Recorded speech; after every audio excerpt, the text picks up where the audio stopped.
आनंद सद्गुरु साईनाथ महाराज की जय। सद्गुरु भरद्वाज महाराज की जय। गुरुदेव दत्त।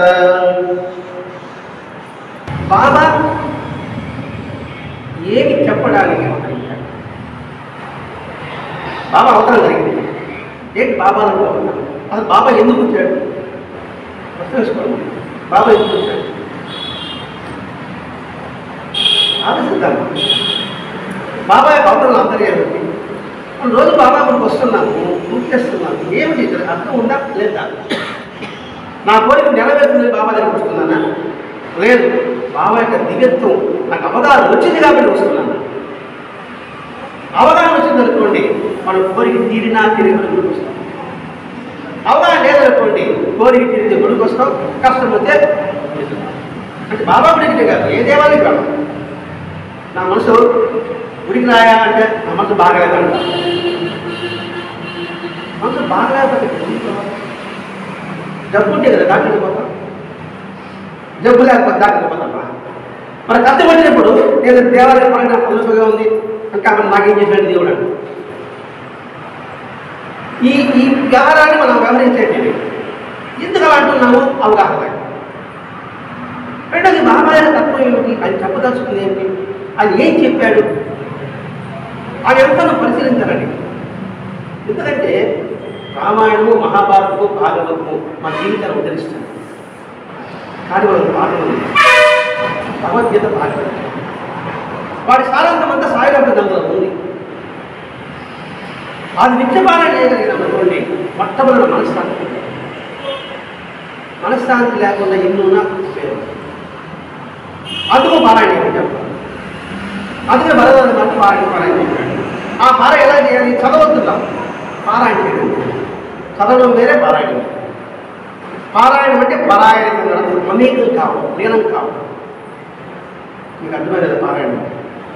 మన సినిమా చూస్తున్నాం వాడు ఏడిస్తే ఏడుస్తాం వాడు నవ్వుతున్నాం అంటే అర్థమైంది మమేకం అయిపోయినాం. ఒక వివరణ ఇచ్చాడనుకోండి కొట్టు కొట్టు కొట్టు అనుకోండి కీలు తగ్గుకుంటా అనుకోండి పగవాద నవ్వుతున్నాం అంటే మంచి కోరుతున్నాము చెడుని విసర్జిస్తున్నాం. ఇప్పుడు రామాయణం ఉంటుంది రాముడి పట్టాభిషేకం అన్నప్పుడు కైకేయి చిలికి వచ్చిందా తెలుగు తెచ్చి చెప్పుడు మాట చెప్పిందా చెప్పినప్పుడు మనకి ఎవరి మీద కోపం ఆ చిలికి తోట కింద పాపం వచ్చిందా కానీ మనం కూడా చెప్పుడు మాట చెప్పాలి లేదు నువ్వు చెప్తానంటాడు కదా అప్పుడు మాత్రం ఈ గొడవ చూడాలి. ఎందుకంటే ఈ మానవ జీవితం పరమాత్మ ఒక లక్ష్యం అది తృప్తి శాంతి పొందడం ముక్తి మోక్షం ఉంటుంది. ఈ పదాలు వాడతాం ముక్తి మోక్షం పదాలు వాడతాం. ముక్తి మోక్షం అంటే అర్థం తెలుసు. ముక్తి అనేది మోక్షం అంటే ఏదో నేనే పోవడము అనుకుంటాం అదే కాదు. ముక్తి అంటే సంతృప్తి మోక్షం అంటే పరమాత్మ. మరి అవి కావాలంటే ఏం చేయాలి వాడికి ఉన్న లక్షణాలు మనం ఆలోచించగలగా అని చెప్పడానికి బాగా వచ్చింది. అందుకే సాయినాథుడు మనకి యోగము ధ్యానము ఇట్లాంటివి ఏమి చెప్పలేదు. మీరు బాబా చదువుతుంది యోగం చేయండి ధ్యానం చేయండి ఆసనాలు వేయండి ప్రాణాయామం చేయండి అని బాబా ఎప్పుడైనా చెప్పాడా? ఎందుకు చెప్పలేదు అంటే దానికి ఇప్పుడు సరైన గురువు కావాలి. గురువు చెప్పినట్టు అది చేయగలగాలి. అది చేయలేకపోతే ముందు శరీరం తప్పదు.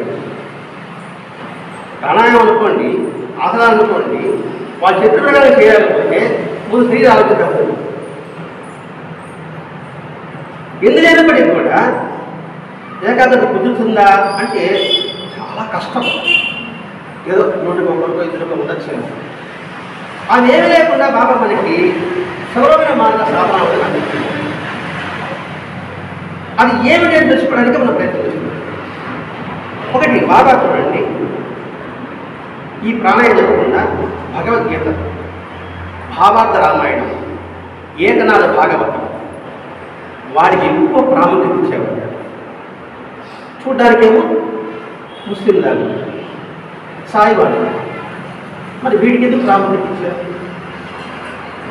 భగవద్గీత అంటే భగవద్గీత అనే దానికి అర్థం ప్రతి ఒక్కటి ఈ పడవ చూస్తాం. భగవద్గీత చెప్పింది ఎవరు? మరి కృష్ణగీతకి రావాలా? ఇది భగవద్గీత వచ్చింది అంటే వ్యక్తికి ప్రాధాన్యత లేదు. కృష్ణుడు వ్యక్తికి ప్రాధాన్యత ఇవ్వలేదు.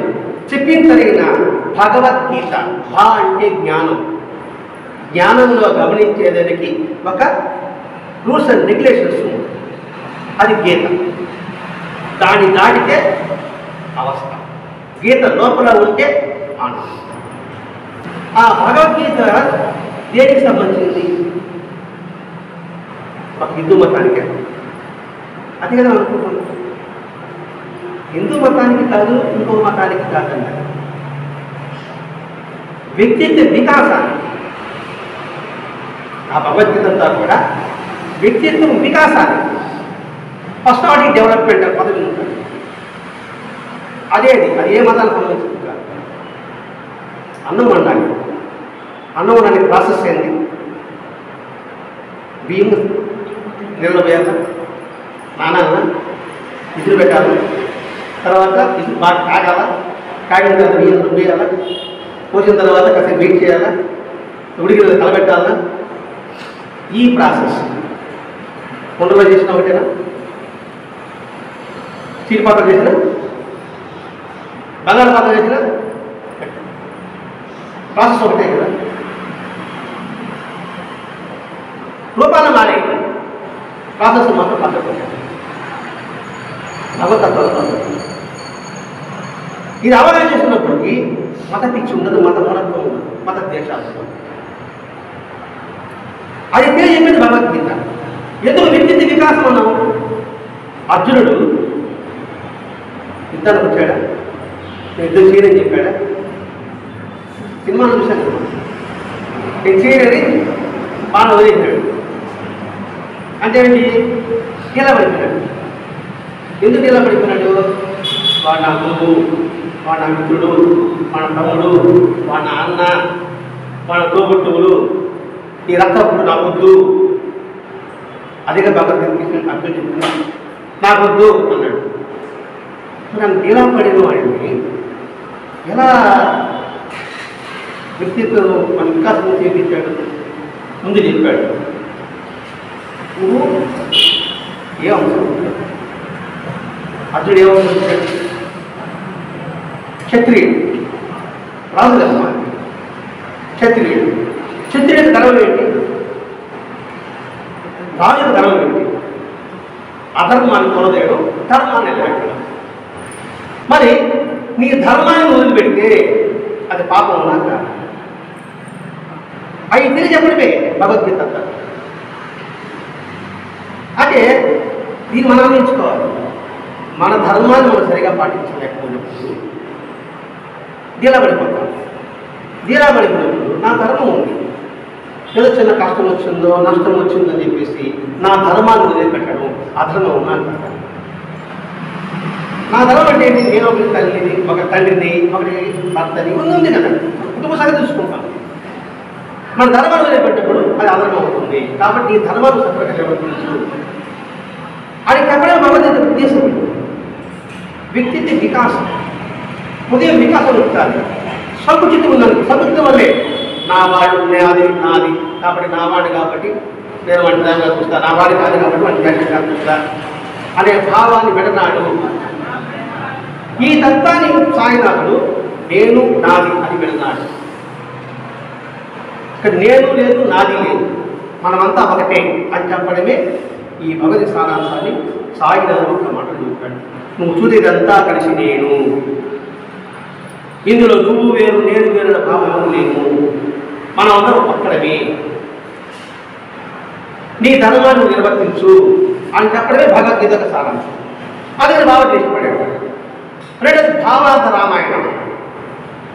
భావార్థ రామాయణం పేరుందన ఎవరు రాశారు? ఏకనాథుడు రాశారు. ఏకనాథుడు భాగవతం రాశాడు, భావార్థ రామాయణం. భావ అర్థ రామాయణం. ఇప్పుడు దాంట్లో మనం అర్థం చేస్తుంది. భావ అర్థ రామాయణం. భావాన్ని అర్థం చేసుకుంటూ రామ అంటే ధర్మంలో ప్రయాణం సాగిస్తున్నాం. అంటే భావం అర్థం చేసుకోవడం అంటే ఈ సృష్టి అంతా పరిశీలించింది, దాన్ని అర్థం చేసుకుంది. అంటే ప్రకృతిని, పంచభూతాలను, వాటి భావం ఏంటి? వాటి భావం అంతా కూడా త్యాగమే. చెట్టు చూడండి, గుట్ట చూడండి, గుట్ట చూడండి, నీరు చూడండి, అగ్ని చూడండి, గాలి చూడండి, ఆకాశాలు చూడండి, ఏదైనా చూడండి, వాటి భావం ఏమిటి? ఏదైనా మనల్ని ఆశించి ఏమైనా అర్పిస్తున్నాయా? అది ధర్మం. దాన్ని అర్థం చేసుకునే రామ. రామ అంటే రాముడు కాదు, ఏది తెలుద్భావించిన రాముడు అని కాదు. రామ అంటే రామో విగ్రహ ధర్మ. రాముడు అంటే ధర్మం. నువ్వు ఈ ప్రపంచంలో భావాలు అర్థం చేసుకుంటూ రామ ధర్మంలో ఆయనము అంటే ప్రయాణం.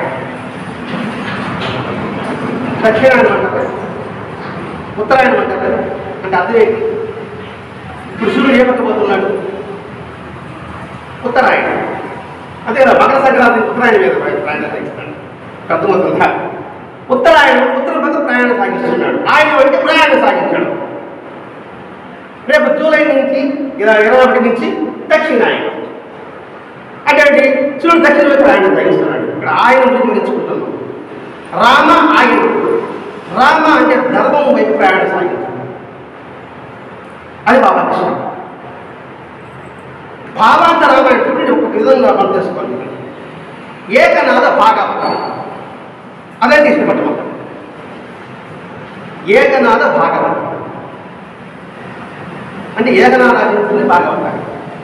ఏకనాథ భాగవతం ఉన్నారు. ఏకనాథ భాగవతం, ఏకనాథ భాగవతము అంటే ఒకరు వివరించి చూపిస్తాను. ఏకనాథుడు ఆయన పేరే. ఏక ఒకటే, నాడు ఒకేశ్వరం. భాగవతం. భాగవతము భాగవతము పదే పదాలు. భాగవతము భాగవతము భాగవతము భాగవతము భాగవతము భాగవతము అని ఏర్పడిందా లేదా? ఒకే తత్వాన్ని, ఒకే స్వరాన్ని వింటూ ఉంటే, ఒకే తత్వాన్ని నువ్వు గ్రహించగలిగితే నువ్వు భాగవతం. పాయింట్ పట్టుకోవాలి. అదే అద్వైతము. అద్వైతము రెండు కానిది అని అర్థం. ఒకటి ఉన్నది ఒకటే. ద్వైతము అంటే రెండు. అద్వైతము రెండు లేదు. ఒకటే చెప్పలా, రెండు కానిది అన్నాడు. మీరు అర్థం చేసుకుని ప్రయత్నించారు.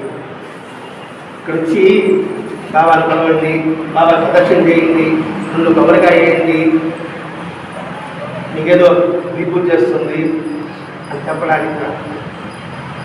ఎందుకంటే ఆశ వల్ల భగవంతుని ధ్యానించడం మనకి నడక ఉంటుంది. ఎందుకంటే ఆశ పుట్టించడం కాదు, ఆశను తీసివేయడం వాటి ఉద్దేశం.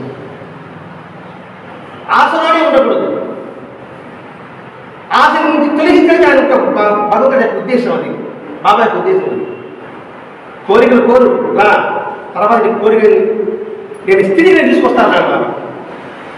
అందరూ కోరికలతో వస్తారు కదా, నా కోరిక రాకూడదురా అన్నప్పుడు బాబా చెప్పిన మాట, కోరికలతో రావాల్సిందే.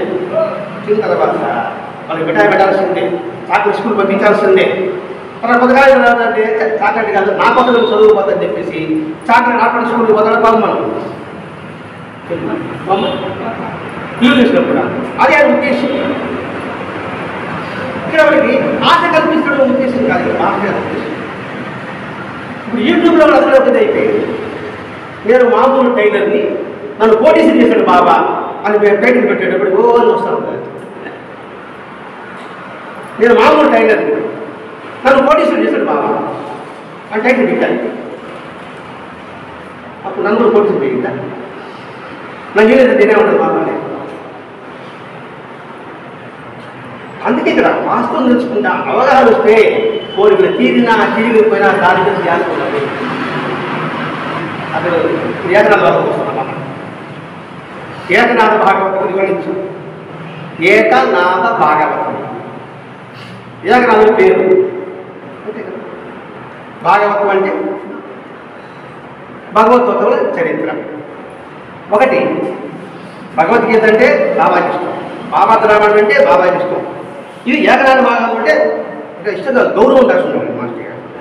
ఇప్పుడు ఏకనాథ భాగవతం నుంచి ఏకనాథము, ఏక అంటే ఒకటే, నాదం అంటే స్వరం. ఏకనాథం ఒకే స్వరం, ఒకే మాట, ఒకే మార్గం పట్టుకుంటే భాగవతం. ఇప్పుడు భాగవతాన్ని పదే పదే అంటే ఆ స్మరణ చూడండి ఎలా వస్తుంది. భాగవతము భాగవతం అంటుంటే ఎలా అవుతుంది, భాగవతం వస్తాయి కదా. అది దాన్ని బాబాయ్ సబ్కా మాలిక్ ఏక్ హై అన్నాడు. ఉన్నది ఒకటి అన్నాడు. మీరు నువ్వు తెలుసుకో అన్నాడు రమణ మహర్షి. కాబట్టి ఆ ఏకత్వాన్ని తెలుసుకోమని చెప్పేసి అద్వైతమన్నాడు శంకరాచార్య. ఇదంటే గౌరవం. ఇంకో యోగ వాసిష్టము, యోగ వాసిష్టము పేరు అన్నాడు. యోగ వాసిష్టం ఎక్కడ వచ్చింది? రామాయణం వచ్చింది. ఎవరు చెప్పారు? వశిష్ఠుడు చెప్పాడు. ఎవరికి చెప్పాడు? శ్రీరాముడికి చెప్పాడు. శ్రీరాముడు ఎందుకు చెప్పాడు? శ్రీరాముడు కూడా అర్జునుడిలాగా విషాదంలోకి వెళ్ళిపోయాడు. దేశపడి వచ్చిన తర్వాత ఇదంతా భ్రాంతి, ఇవంతా నాకు రాజ్యం వద్దని ఆలోచన రాముడు బోధిస్తుంది. అప్పుడు వశిష్ఠుడు బోధించాడు. ఇంచుమించు భగవద్గీత అది కూడా అంటే శ్రీరాముడికి వశిష్ఠుడి వారు బోధించిన తర్వాత ఆ గ్రంథం పెట్ట కూడా బాబాకి గౌరవం. ఇంకోటి పురాణం, అష్టాదశ పురాణానికి బాబా గౌరవం అంటారు. ఇక్కడ పురాణం అంటే అదేదో జరిగింది కాదనే భావన. ఇది శివపురాణం కావచ్చు, విష్ణు పురాణం కావచ్చు, అవన్నీ ఎంతో పెద్దోళ్ళు చెప్పారనుకుంటాం. దాంట్లో వాస్తవం అనుకుంటున్నాం. ఇప్పుడు పురాణం కథలు అనుకున్నాం. ఆ కథ వల్ల దాని బట్టి గౌరవం బాగా అనుకుంటున్నాం. ఆ కథలో ఏముంది అది గ్రహిస్తాం. అది జరగని జరగకపోవాలి. సరే, మన స్కూల్లో మోడల్స్ చిన్న చిన్న కథలు చెప్తుంటారు. ఆ చిన్న చిన్న కథల రూపంలో ముఖ్యంగా ధర్మం గురించి చెప్పినప్పుడు ఒక కథ చెప్తాం. ఆ ఊపిరి అదైతే అందరికి తెలిసింది. ఆ ఊపిరి కదా అందరికి అర్థమైంది కదా. మరి ఆవు మాట్లాడుతుందా, ముందు మాట్లాడుతుందా, అది కట్టు కదా అని అన్నాను. కట్టు కట్టే, కానీ దాని ధర్మం ఏం తెలుసు? కట్టుకనే అనుకుంటాం. మన ధర్మానికి అది ఉంది కాబట్టి అది కాపాడబడిందా లేదా? దాన్ని ధర్మం రక్షిత అని చెప్పారా లేదా? అది ఎక్కడ వచ్చింది ఆ పదము? ధర్మరాజు విషయంలో వచ్చింది ధర్మం రక్షిత అని. యజ్ఞ ప్రశ్న వేసినప్పుడు ఆ పదం వచ్చింది. సరే, ఇది పక్కన పెడదాం. కాకి నక్క వడలు కాలుస్తా ఉంటుంది ఒక అవ్వ. కాకి వడల పడెత్తుకొని వస్తుంది, చెట్టు మీద కూర్చుంటుంది. ఆ వడ తినాలని నక్క ఆశ. తెలిసిందే. నక్క ఆశించినప్పుడు ఏదో మాట చెప్తుంది. ఏదో మాట చెప్పినా కూడా ఇది పట్టుకోడు. నువ్వు డ్యాన్స్ చేయాలంటే ఆ వడకు ముక్కలు పెట్టి డ్యాన్స్ చేస్తుంది అని కరెక్ట్ కాదు. ఏదో చెప్పినప్పుడు ఆ నోట్లో పడేటప్పుడు నువ్వు బాగా పక్క కూడేటప్పటికి ఏమవుతుంది? పడదు కదా, దాన్ని వదిలేస్తుంది. నాకు ఇది పాడిపోయింది. ఏమి దీంట్లో మనకేం మద్దతు అంటే ఇప్పుడు కాదు మనవాడు చెప్పాడు అనుకోండి. ఏది మనవాడ కాకి మాట్లాడుతున్నా నక్కగా మాట్లాడుతానంటే నీకు పెద్దగా తెలిసింది అంటాడు. వాడు పెద్ద ఆవిరి చెప్తాడు. ఆవిరి లేనప్పుడు కూడేవాడు ఉంటాడు. వాటికి లోపల బాగరా అని కథ నేర్పుతుంది. నేర్పే కథ పురాణాలు తెలుసుకుంటుంది. వీటి పట్ల బాగా చూడండి, ఒకటేమో భగవద్గీత, రెండవది భారత రామాయణం, మూడవది ఏకనాథ భాగవతం, నాలుగవది యోగ వాసిష్టం, 5 పురాణాలు. ఇంకోటి పంచదశి అనే గ్రంథం ఉంది ఇక్కడ. దాని గురించి మాట్లాడు ఏదో హమారా ఖజానా హై అంటారు. ఆ పంచదశి అనే దాని గురించి అదేదో చూడాలి. పంచదశి అనే కాదు, మీరు చూసారా? ఆయన ఏమన్నాడు, ఏదో హమారా ఖజానా హై అన్నాడు. అంటే ఇది మా ధనాగారము అన్నాడు తెలుగు భాషలో. ఇది మా ధనాగారము.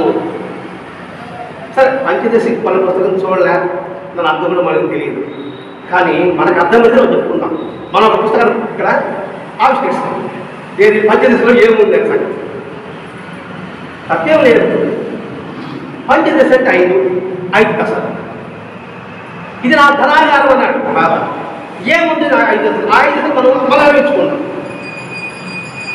ఈ 5 దశల్లో ఒకటి నిరపేక్షత. అంటే నిరపేక్షత అంటే దేని మీద ఆపేక్ష లేదు. ఎందుకంటే ఆ పదాలు వాడే ప్రయత్నం చేస్తాను, నా సొంత పదాలు కాకుండా. ఈ పదాలను ఎవరు చెప్పాడు? కృష్ణుడు చెప్పాడు. నిరపేక్షత, సరళత్వం, సంతృప్తి, సమదృష్టి,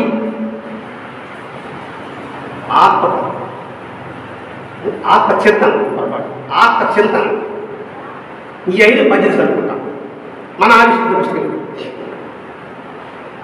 ఈ 5 మనిషిలో సత్వగుణాన్ని తెలుసుకోవాలి.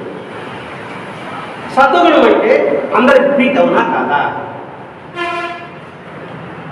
మంచి గుణం అందరికి ప్రీతే. ఈ సత్వగుణము దేనికి తెలుస్తుంది? పరమానందానికి దారి తీస్తుంది. సుఖానికి కాదు, సంతోషానికి కాదు, ఆనందానికి కాదు, పరమానందానికి. ఆ పరమానందం బ్రహ్మానందంగా పడుతుంది. అది చివరి యొక్క చర్య, చివరి బిడ్డ. అక్కడికి వెళ్ళాలి. అది మన ధనాగారం అన్నాడు. ధనాగారం ధనం అంటే దగ్గర అనిపిస్తుంది. జ్ఞానము మనం బాహ్యమైనది కాదు, అంతరంగంగా చూడాలి. ప్రతి ఒక్క విషయంలో కూడా అంతరంగా ఒక అర్థం దాగిపోతుంది. దాన్ని మనం గ్రహించాలి. ఇదే కృష్ణ భగవానుడు భాగవతం 11వ స్కందం 19వ అధ్యాయం ఉద్ధవుడు ఒక ప్రశ్న వేస్తాడు. ఉద్ధవుడు మహాభక్తుడు. సౌందర్యం అంటే ఏమిటి? సౌందర్యం అంటే ఏమిటి? సౌందర్యం అంటే అందం మన దృష్టిలో. మరి అందాన్ని మనం ఏం చేసుకుంటాం? మేకప్ చేసుకుంటాం. సహజం. అంటే ఇది చెప్పాడు ఉద్ధవుడు. సరే, అలాగే మేకప్ పదం వాళ్ళ ఎందుకు పూసుకుంటామని చెప్పాడు. ఆయన మేకప్ చేసుకుంటాం. శుద్ధి ప్రకారంగా, కర్మ ప్రకారంగా ఒక్కొక్క దేహం ఉంటుంది. అంతే కదా. నేను లావుగా ఉండొచ్చు, నేను సన్నగా ఉండొచ్చు, ఇంకోటి పక్కగా ఉండొచ్చు, విధంగా ఉండొచ్చు, విధంగా ఉండొచ్చు. దాని తగ్గట్టుగా దానికి ఎక్కువగా చేసుకున్నాం అనుకోండి, బఫుల్ వర్క్ అనిపించదు. అంటే ఏంటి? సౌందర్యం అంటే అది కాదు ఆయన మనోభావాలకి మనకు తెలియజేసేది ఏంటంటే అర్థం. మన మనోభావం తెలిపేది, స్పష్టంగా తెలిపేది. నా భావన ఏం చెప్పేదంటే అర్థం చెప్తుంది. ఇలాంటి అలాంటిది, ఇలాంటి అలాంటిది, నా భావన అలాంటిది అలాంటిది. అది నవ్వుతూ కూడా అనుకోండి అందంగా ఉంటుంది. అంటే అది మన భావాన్ని బట్టి మనకు నవ్వు వస్తుంది, మన భావాన్ని బట్టి మనకు కోపం వస్తుంది, మన భావాన్ని బట్టి మనకు ఆ దాన్ని బట్టే ఒక కవలిక ఉంటుంది. కాబట్టి అందం ఉంటుంది. ఒకవేళ బాహ్యమైన అందం కళ్ళుని ఆకర్షించవచ్చు, అంతర్భాగమైన అందం మనసుని ఆకర్షిస్తుంది. బాహ్యమైన సౌందర్యం మన కళ్ళుని ఆకర్షిస్తుంది. అంతః సౌందర్యం మనసుని ఆకర్షిస్తుంది. ఎట్లా అంటే బాగా చెప్తలేదు సగడు వేరే టైం బాబాని కళ్ళాపకుండా చూశాడు. ఏమవుతున్నాడు? ఏమవుతుంది? ఇప్పుడు చంద్రశేఖర స్వామి ఆయన ఎట్టుంటాడు? పక్క పక్కగా చూడకుండా అర్థం వేసుకుంటాడు. మరి ఆయన చూస్తాడు. ఎందుకు తృప్తిగా రావణ మహర్షి రాముడి పిచ్చుడు బదులు రాము ఎందుకు ఆడకపోతే మనం చూడాలనిపిస్తుంటుంది? వాడు అంతస్తు ఉంటుంది. అంటే నేను నిరంతరము మంచి భావన కలిగి ఉంది. ఎందుకంటే కొందరు పోయినప్పుడు కొంచెం ఎక్కువ మాట్లాడిపిస్తుంది, కొందరి దగ్గర ఎందుకు వెళ్ళిపోదామనిపిస్తుంది. కారణం ఏంటి? వాళ్ళ బాగా తగల్పడాలి అక్కడ ఉంటుంది. అర్థమైందనుకుంటుంది. కృష్ణుడు ఏం చెప్పాడు? నాలుగు కూడా నేనైతే ఎక్కడితే మహాసౌందర్యం అన్నాడు. ఒకడు మాట్లాడితే నాకు సంతోషం, ఒకడు మాట్లాడితే దుఃఖం. ఒక వస్తువు ఉంటే సంతోషం, ఒక వస్తువు లేకపోతే దుఃఖం. ఒక పరిస్థితిలో ఒక ఆనందం ఉన్నది, ఒక శోకం. ఈ మూడికి కట్టుబడిన వాడే నిరపేక్షగా ఉండగలడు. మూడేంటండి? వ్యక్తికి, పదార్థానికి, వస్తువులకి. ఈ మూడికి కట్టుబడిన వాడు నిరపేక్షతో అనుభూతి పొందేవాడు. అది మహాసౌందర్యము అని కృష్ణభగవానుడు మాట్లాడారు. కాబట్టి అందులో నుంచే ఈ పంచదశ గురించి చెప్పుకున్నాం. నిరపేక్షత, సరళత్వము, సంతృప్తి, సమదృష్టి, ఆత్మచింతన. ఇది మనకి ధనాకారం అనేది. ఈ మాటే చరితీ అక్షరం నేనంటాను. అందమే ఆనందం. తర్వాత ఆనందమే జీవితం. ఆయన బాగా అందమే ఆనందం అనేసాడు. చెప్పండి అన్నాడు. అది ఇది తెలుసాయి. అందులో ఆనందమే జీవితం మకరందం అన్నాడు. అప్పుడు ఆయన అన్నాడు, అందం ఆనందం కాదు. ఎట్టగా అడగచ్చు. అందం ఎందుకు అందం? నేను అందంగా ఉంటుంది, బాగా చేసుకొచ్చాను, నాకు ఆనందం కదా ఉండదు. నేను పట్టుకొని కట్టుకొచ్చిన, నేను చేసుకొచ్చిన, నేను లాకెట్ వేసుకొచ్చిన, నాకన్నా బాగా వేసుకుని ఎవరు వస్తాడేమో నన్ను లోపల తిరుగుగా ఉంటాను. వాడెవరు రాకపోతే వస్తాడు, తిరిగినే ఉంటున్నాను. మరి నేను ఆటపడుతున్నాడు, దుఃఖపడుతున్నాను. అంతగా ఉన్నారు నేను అందరూ కదా, నేను ఉన్నారు. అది ఉంగరాలు వేసుకున్నా, చెల్లి వేసుకున్నా, రాజకీయ వస్తాడేమో, నా దగ్గర తిరగబడిపోతామో అని నాకు దిగులు ఉంటున్నాను కదా. నేను బ్రహ్మాండంగా మేకప్ చేసుకున్నా బాగా చేసుకుని వస్తారేమో, అది ఆలోచిస్తున్నా నేను. మరి నేను ఆనందంగా ఉన్నాడా, దుఃఖంగా ఉన్నాడా? అందుకని అందం ఆనందం కాదు, ఆనందమే అందం. అదే ఆనందంలోనే అందం. ఆనందానికి వ్యక్తికి, వస్తువుకి పని సంబంధం ఉండదు. ఇది ధనాకారం. అది నాకైతే ఇష్టం అన్నాడు. ఇది బాబాకి ఇష్టమైన గ్రంథాలను వివరించుకొస్తున్నాం ఇక్కడ. అంటే దీన్ని బట్టి మనకి ఏమర్థమవుతుంది? జీవితం అంతా కూడా ఆనందంలో కూర్చుకోవడానికి మనం నిరంతరం ప్రయత్నం చేయాలి. దానికి నిరపేక్షత అంటే దేని మీద ఇష్టం ఉండకూడదు కాదండి, వదిలిపెట్టమని కాదు. మనకపోతారు మీరు. మరి భార్య, భర్త, పిల్లలు, తల్లిదండ్రులు ఉన్నారు కదా, మళ్ళీ వదిలిపెడతాము. వదిలిపెట్టకపోతే నిరపేక్షతకి వారి మీద వ్యామోహం లేకుండా ఉంటాడు. అది లేకపోతే నేను లేను అనే భావం నుండి ఇక్కడ నాడు. అది ఇది కాదు. ఇప్పుడు మైండ్ మీరే మాట్లాడతాను. ఇది వస్తువు, ఇది లేకపోతే నేను మాట్లాడలేను అనుకోవడం ఎంతవరకు? ఇది ఉంది, ఉపయోగించుకోవడం. లేకపోతే కూడా ప్రశాంతంగా ఉండాలి. అదే దీనికి పరమాత్మ. పోనీ ఈ మైక్ లేదు, కరెంట్ పోయింది, నేను బాధపడతా ఉంటే సమయం ఆగుతుందా? అది పట్టించుకోవాలి. పోనీ బాధపడితే నేను కరెంటు మైక్ వస్తుందా? దానికి బాధపడాలి. ఇంకోసం ఏంటి పర్లేదు, ఇది కూడా క్లారిటీ వచ్చిందా లేదు మీకు? ఎందుకంటే జీవితానికి పరమాణు లక్ష్యం కావాలి, మానవ దేహానికి అదే ప్రాధాన్యత. అది ఎందుకు వస్తుందనే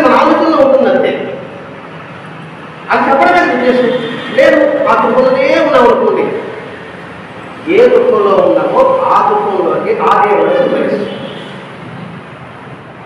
అది మనకి ఇష్టం.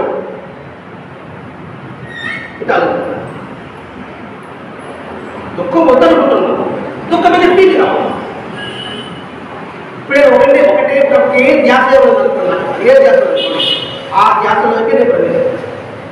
చూడిపోయి అదే నువ్వు దేని స్మరిస్తూ శరీరం పెడతావో అందులోకి నువ్వు ప్రవేశిస్తావు. అలాగే తిరుగుతూ ఉండడమేనా లేక అందుకు బయటపడమా? రోజు ఇడ్లీ తిన్నాం మనం చెప్తాం. ఎందుకు రోజు ఇడ్లీ, రోజు దోశ, రోజు ఉప్మా, రోజు పొంగలి, రోజు పూరి, ఎందుకని ఒకటే బోరు కదా, అంతే మామూలు. అలాగే ఈ దేహం పుడుతూ సాగుతాడు బోర్ అనిపిస్తుంది. ఇదిలో విడివాడు బాగా తప్పలాగా ఉండద్దు. బాగా బయటపడి విశాలంగా ప్రపంచాన్ని దర్శించు ఆనందం. మనం ఒక్కరి ఇంట్లో ఉన్నాం అనుకోండి, ఎలా ఉంటుంది? బయట మనసు సంచితం ఉందనుకోండి, విచారం. విశాలత ఉందనుకోండి, ఆనందం. అదే వివేకండి. విశాలత్వం మీ జీవితం, సంచితం మనం. దట్స్ లైఫ్ కాంటాక్ట్ ఇంగ్లీష్ పదాలు అది తప్పు నాకు ఇంగ్లీష్ పదాలు. విశాలత మీ జీవితం, సంచితే మరణం అన్నాడు. మరి ఎందుకు ఆ మాట చెప్పాడు? రెండవది బుద్ధులో మాట్లాడతాడు, మృత్యువును ధ్యానించు, మృత్యువును జీవించాలి. ఎంతగా ఉంది మనం సాగు లేదా ధ్యానించేది, సాగు లేదా జయించేది ఎంతగా ఉంది. మరి ఎందుకు చెప్పాడు బుద్ధుడు? దాని అంతరార్థం ఏంటి? ఈ పొడవు ఆలోచించుకున్నాడు మనిషి. మృత్యువును ధ్యానించు అంటే కాలువ తిరిగేది, జీవితం ఐస్ క్రీమ్ లాంటిది, చేతులు పట్టుకుని కరిగిపోతూ ఉంటుంది. అది తింటేనే నీకు ఆనందం. అది ఎప్పుడు రాలిపోతుందో మనకు తెలియదు. మాస్టర్ అంటారు, ఆకు ఎప్పుడు పండిన ఆకు ఎప్పుడు రాలిపోతుందో మనకు తెలియదు. ఆకు పొర నీటి పట్టు ఎప్పుడు కింద పడుతుందో మనకు తెలియదు. మాస్టర్ గారు ప్రవచనం కూడా చెప్తుంటాడు. మన జీవితం కూడా అంతే. దాన్ని గుర్తుపెట్టుకుని అనుకోండి, మనం జీవితం సఫలంగా చేసుకుంటాం. సరే, ఇది అర్థం కాలేనప్పుడు మనం ఎగ్జామ్ 10th ఎగ్జామ్ రాస్తాం. 10th క్లాస్ ఎగ్జామ్ రాద్దాం అనుకుంటున్నాం. వార్నింగ్ బెల్ ఎప్పుడు కొట్టాలి? వార్నింగ్ బెల్ లాస్ట్లో 5 నిమిషాలు వస్తాడు. వార్నింగ్ కొడతానే చూసుకుంటాం, ఎంపీ చేసుకుంటాం, తప్పు రాసామా ఉప్పు రాసామా చూసుకుంటాం. ఎదురు వార్నింగ్ పడిషన్ కుడి అయిపోతుంది కదా. తప్పుడు సరిదిద్దుకోవడం, ఉప్పుడు అంటే చూసుకోవడం, రాయడం అని గబాబా చేస్తాడు. 5 నిమిషాలు కాదు, అది తెలుస్తుంది 5 నిమిషాలు. అది మనకి వార్నింగ్ ఎప్పుడు ఉంది అంటే 10 నిమిషాలు వార్నింగ్ అనుకోవాలి. అందుకే మహాత్ములు ప్రతి విశ్వాసంలో కూడా వాడు ప్రజెంట్లో ఉంటారు అని మాస్టర్ చెప్తున్నాడు. ప్రతి క్షణాన్ని ఆవిడ చూస్తున్నాను అనుకోండి, అలా ధ్యానించాడు. మృత్యువుని జయించు అన్నాడు. మృత్యుంజాడు చావు లేకపోవడం కాదు, చావు అంటే భయం లేకపోవడం. ఇలాంటి సమీక్షలు వస్తూ ఉంటాం, భయంతో సమీక్షలు వస్తూ ఉంటాం. మొదటి కదా ప్రతి క్షణం భయంతో బతుకుతున్నాను. భయం లేకపోతే ఇక్కడ లేదని అనుకుంటున్నాను. ఇక్కడ కూడా భయం ఇప్పుడు మైసారు. ఎందుకంటే పుట్టినప్పటి నుంచి భయమే. టైం స్కూల్ అయిపోయింది, 10th వస్తే అక్కడి నుంచి భయం స్టార్ట్ అవుతుంది. ఎవరికి? వీడికి భయము, తల్లిదండ్రులకి భయం. వీడి వస్తుందా వీడికి భయం. వీటిలో రాజుడికి రాజు పోతారేమో కొత్త వీడికి భయం. మంచి కలిసి వస్తున్నారని భయం. మనకి 3 సీట్లు వచ్చింది. అలా మంచి కాదు వస్తుందో భయం వచ్చింది. జాబ్ ఉంటుందో లేదో, కానీ ఉంటుందో లేదో భయం అది వచ్చింది. శాలరీ ఇంత వస్తుందో రాదో అంతే కదా. వచ్చింది అనుకుంటే ఇంత వచ్చింది, మనకు అనుకున్న పాటిస్తుందో రాదో తప్పదో భయం. వచ్చింది మనకు అలా భయం కలిగింది. మీరు చెప్పినప్పుడు ఇక్కడ భయం. జీవితం వరకు భయం భయం ఆ భయాన్ని విడనాడు.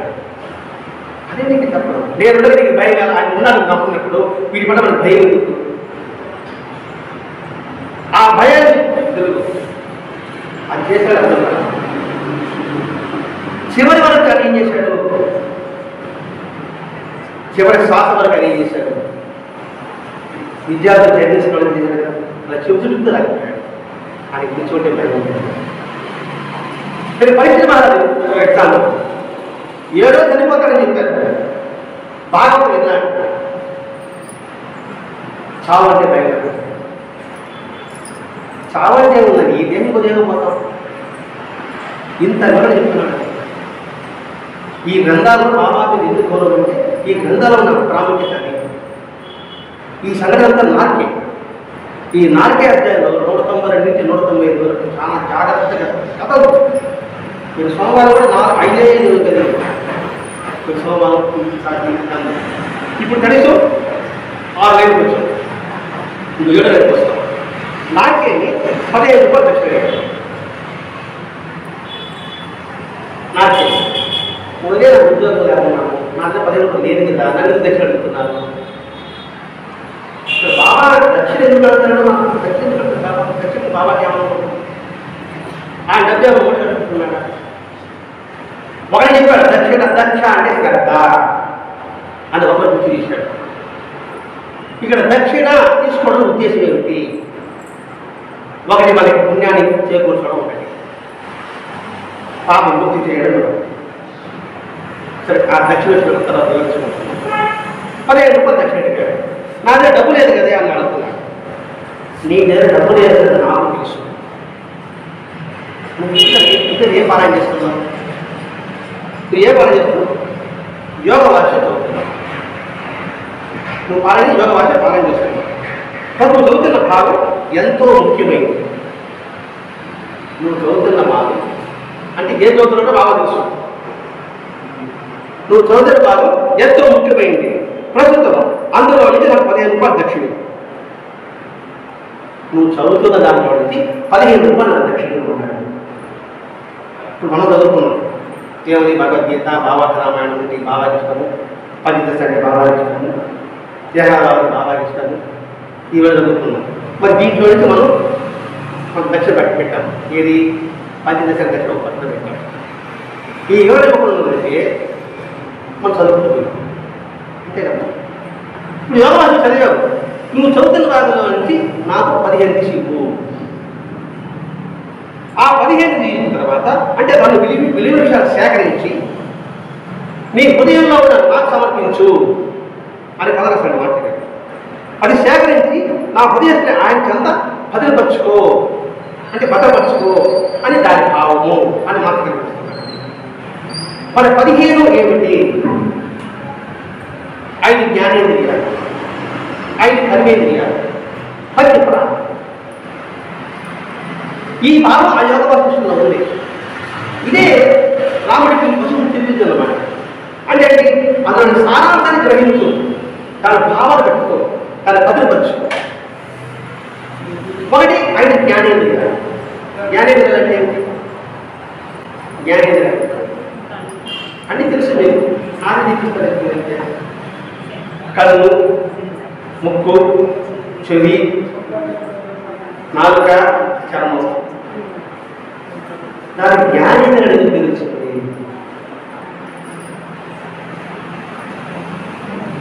ఎందుకు పేరు వచ్చింది దాని జ్ఞానేంద్రియాలకి? జ్ఞానం ఇంద్రియం. జ్ఞానం ఇంద్రియం. మరి దానికి ఎందుకు జ్ఞానం?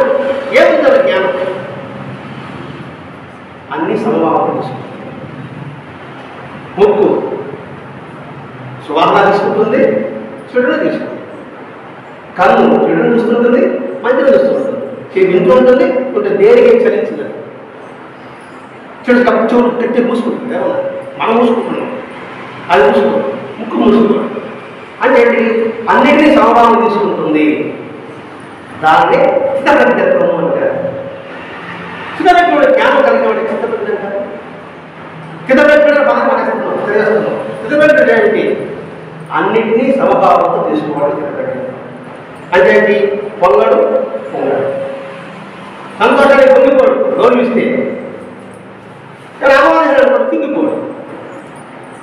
దాని ఉదాహరణ బాబా, దాని ఉదాహరణ శ్రీరాముడు, దాని ఉదాహరణ పరమాత్మ. ఇదే మనం చేసే పని. రాముడు ఎట్లా అని కూడా పెడతాను. రేపు నీకు పట్టాభిషేకం వాళ్ళని చెప్పాడా, పట్టాభిషేకం సంతోషం ఆనందం ఉంటుంది. తెల్లవారితే నువ్వు అడుగుకోవాలి. అప్పుడు ఆ మొహంలో ఏం మాట్లాడాలి, తేడా వస్తే ఎదురుకుంటారు. మన లోపల ఎదురుకుంటున్నా మన కళ్ళ ఎదురుకుంటాయి మన భావాలు. అందుకే దొంగలు సీడి కళ్ళలో పెట్టేస్తారు. వాడు లేదు లేదన్నా కూడా సరే ఆ కళ్ళలో ఉంటుంది ఏమైనా ఆనందం. అది కూడా శ్రీరాముడు. మరి అదే భావం జరిగింది లేదా? కొన్ని వేల మంది తీసుకుంటున్నారు, అందరూ పూజ చేస్తున్నారు, అందరూ ఆ నమస్కారం పెట్టుకున్నారు. ఒకడు వచ్చాడు. ఎవడు వచ్చాడు? నాన్న లేరా బాబాయ్ అని మార్పు మాట్లాడా. అక్కడ పరదాలు గొంతు కత్తి పెట్టాడు. ఎవరు దొరికారా? నువ్వు అందరూ నమస్కారం పెట్టుకుంటున్నావు, నేను అందరూ బాబా నమస్కారం పెట్టుకుంటున్నాను. అక్కడ నా కూడా బాబా ఉన్నాడు కదా అన్నాడు. అప్పుడు ఉన్నాడు, నా నమస్కారం పెడతావా? పెడతాను. అంటే ఇక్కడ కాదు, గాజు సెంటర్లో పెడతాను. పక్కన ఐఏఎస్ ఆఫీసర్ దాన్ని వదులుకున్నాడు. ప్రొఫెసర్గా చేరాడు. లోపల ఉండదండి నేను ఇంతటి వాడాను. అవేమి లేకపోతే ఇంత వాడుకున్నాను కలవలేదు. మరి అనుకున్నాడు అనుకుంటాడు ఏమన్నాడా? అది స్థితప్రజ్ఞత. ఇవన్నీ ఆ జ్ఞానేంద్రియ ఉంది, అందుకని స్థితప్రజ్ఞత ఉంది. ఈ ఐదింటిని నువ్వు భగవంతుడు వ్యక్తి కర్మేంద్రియ, చేతులు, నోరు, కాళ్ళు అన్నీ కూడా భగవంతుడికి గురించి. నీకు పూజ చేయని చేతులు లేదా, నీ దగ్గర కాళ్ళు లేదా, నీటువంటి కళ్ళు లేదా, లేదా పాట వింటావు. అవన్నీ చేయకపోతే ఇవి తోడు తిరిగి కట్టి కళ్ళ కట్టి చేయి పూజ కట్టే పంచ ప్రాణాలు అంటే బలపడదు. ప్రాణాయ స్వాహ, అపానాయ స్వాహ, వ్యానాయ స్వాహ, ఉదానాయ స్వాహ, సమానాయ స్వాహ. ఈ మన దేహంలో ఉన్నట్టు ప్రాణాలు స్వాతంత్ర స్వాతం అన్నీ కలుస్తాయి. ఇవన్నీ కూడా నువ్వు సమర్పించి నువ్వు బదిలంగా ఉంచుకోరా, అది శాశ్వతంగా ఉంచుకో అని చెప్పడం ఉద్దేశం. చదవడం అందువల్ల భావాన్ని గ్రహించు. గ్రహిస్తే అద్భుతమైన నీకు బోధన గ్రంథం ఉంది. ఆ సారం ఉంటే నాకు ఉంటుంది, మానవుడు ఉంది, బ్రహ్మాండం ఉంది. చూసావు ఏముందేమో మనాలి కొంచెం సరిపోతుందా? రథం వినాలి. రథం విడికి ఆస్వాదిస్తే ఉపయోగపడుతుంది. అప్పుడు బాబా దేవుడు బాబా విడికి వచ్చారు కానీ బాబా తప్పని తెలుసుకుంటే ఉపయోగపడుతుంది. అది మన విగ్రహం అంటే విగ్రహం లేదు. బాబా మన కోసం ఈ గ్రామానికి వచ్చాడు అనుకుంటే ప్రతి క్షణాన్ని అవతారం ఉన్నంత వరకు ఆయన దర్శించాలి. విచిత్రం ఏంటంటే షిరిడీకి ఉన్నప్పుడు హారతి ముందుగా బుక్ చేసుకుంటారు. అది 500 కావచ్చు, 600 కావచ్చు. బుక్ చేసుకుని హారతి ముందు రాదు భలే ఉందంటే హారతి. మీరు బుక్ చేసుకోకుండా హారతి చేస్తారు. నాకు వదిలికేనండి అని వచ్చిన చెప్పి చెప్పేది అలా కూర్చుంటారు. నేను అడిగింది మామూలు హారతి అవుతుంది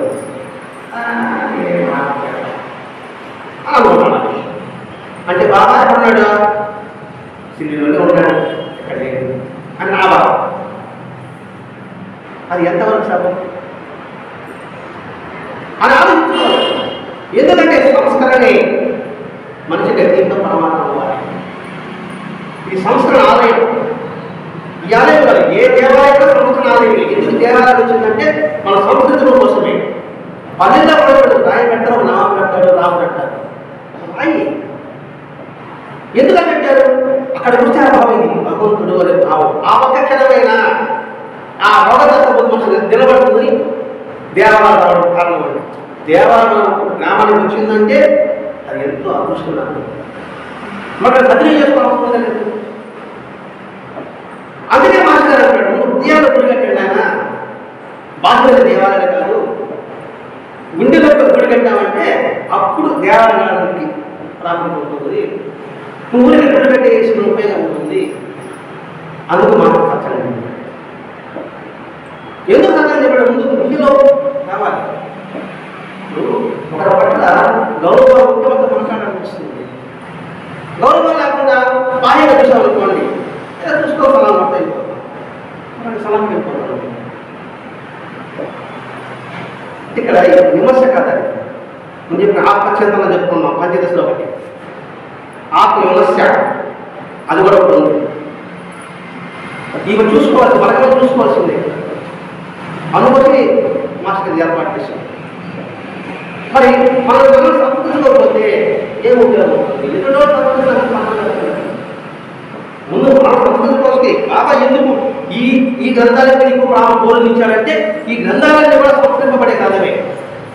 ప్రతి ఒక్క గ్రంథం సంస్కరింపబడుతుంది. భగవద్గీత సంస్కరింపబడుతుంది, రామాయణం సంస్కరింపబడుతుంది, భాగవతం సంస్కరింపబడుతుంది, పురాణం సంస్కరింపబడుతుంది, యోగవాదం సంస్కరింపబడుతుంది,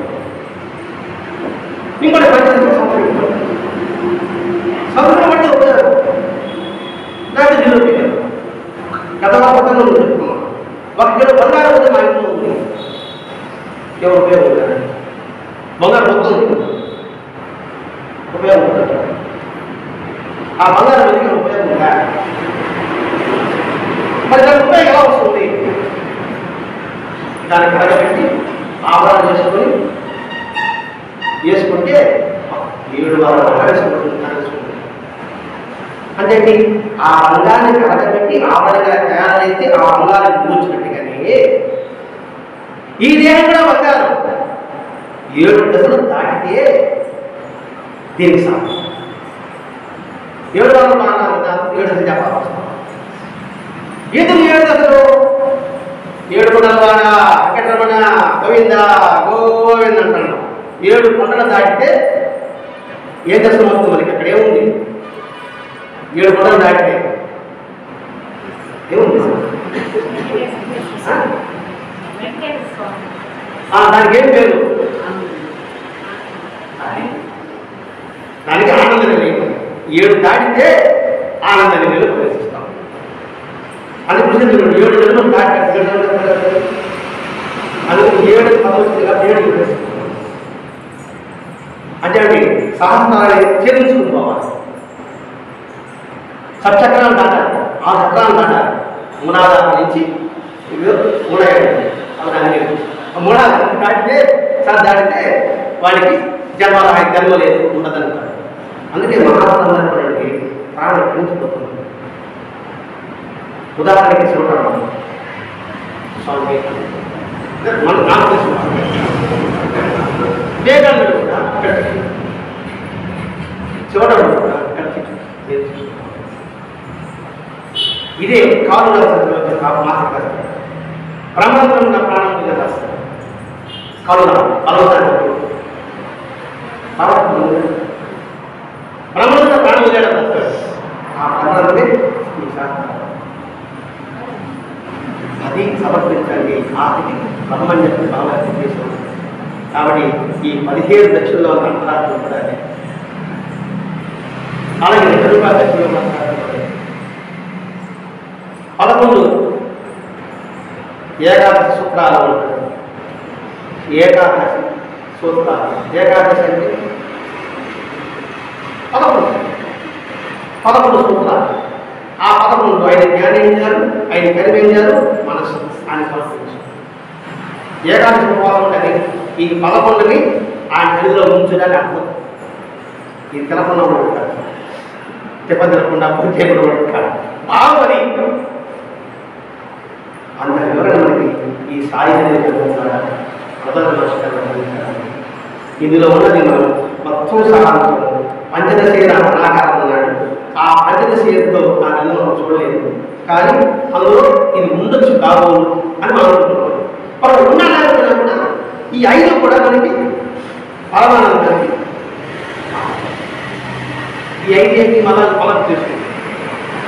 నెరవేర్చడం, సరళత్వం, సంతృప్తి, సమదృష్టి, ఆలోచన. సరళత్వం అంటే మన మాట తీరు, మన చూపు తీరు అన్నీ కూడా సరళంగా ఉంటాయి. ఇక్కడ కూడా సంతృప్తి, సమదృష్టి, అందరి పట్ల ఒకే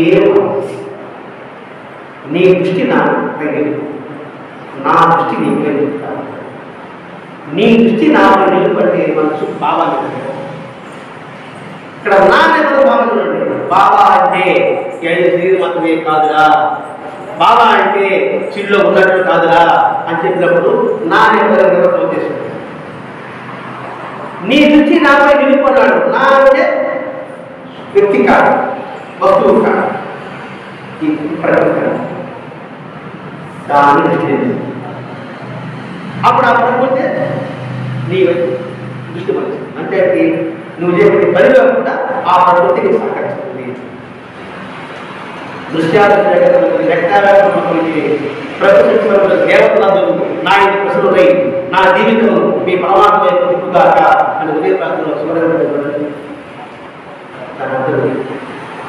ఆ భావాన్ని బాబా యొక్క అవతల అంతరాలను చూసుకుంటూ బాబా ఈ ప్రదేశానికి వచ్చాడు అంటే దాని పట్ల మనం దృష్టి నిలుపుకుంటూ మన జీవితాన్ని సుగమంగా పరమానందంగా ఉండడానికి సాయి స్నేహితులను మనం అందుకే రమణ గారు చివరిగా 1925లో ఈ గ్రంథం రాసింది. స్థానం మీరు చూడాలి. స్థలం మన స్థలం అంటుంది. స్థలం అంటే సర్టిఫికేట్, స్థానం అంటే మన కాబట్టి మనం ఎక్కడుంటే అక్కడ ఉన్నాడు, అక్కడే ఉన్నాడు, అక్కడే ఉన్నాడు అనే స్పృహతో మన జీవితాన్ని సాగిస్తే ఇంకా మనకి భయం, చింత రెండు చింత రాముడు మన చంద్రుడు వారు అని రామదాసు అన్నాడు. చింత సాయి మాస్టర్ అనే భావనతో మనం అందరం రాయడం. శ్రీ సద్గురు సాయినాథ్ మహారాజ్ की जय, सद्गुरु भगवान महाराज की जय, गुरुदेव दत्त।